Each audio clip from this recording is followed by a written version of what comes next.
আল্লাহর হাবিব সাল্লাল্লাহু আলাইহি ওয়াসাল্লাম ওই রাস্তা দিয়ে অতিক্রম করতেছে। আল্লাহর হাবিব সাল্লাল্লাহু আলাইহি ওয়াসাল্লাম এই সন্তানকে বলল, তুমি এত কেন কান্না করো? হে বালক, তুমি কেন কান্না করো? তোমার কি হয়েছে? তোমার কপাল থেকে কেন রক্ত বের হয়?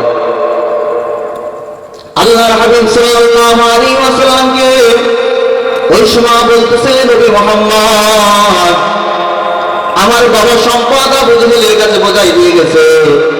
আজ আমি যখন সম্পদ আনতে গেলাম, আমার সম্পদ দেয় না, আমাকে ঘাড় ধাক্কা দিয়ে বের করে দিয়েছে। নাউজুবিল্লাহ। আল্লাহর হাবিব সাল্লাল্লাহু আলাইহি ওয়াসাল্লাম ওই সন্তানকে নিয়ে আবু জেহেলের কাছে গেলেন আর বললেন, চাচা যান, আপনাকে ভালোবাসি, আপনি আমার সম্পর্কে চাচা হন। বলে, ওই আমার চাচা, এই এতিমের সম্পদটাকে আপনি বুঝায় দেন। বলে, না, ওর কোনো সম্পদ আমার কাছে না। কি বলে? সম্পদ আমার কাছে না। আসলে কি ভাই এটা সঠিক? আমাদের সমাজে এরকম আসেনি? মিঠাখালি তন্তর নাই, আছে? তাহলে সূরা শব্দের অর্থ কি ভাই?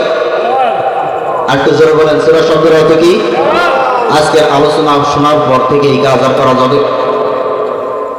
এই কাজ আর করা যাবে?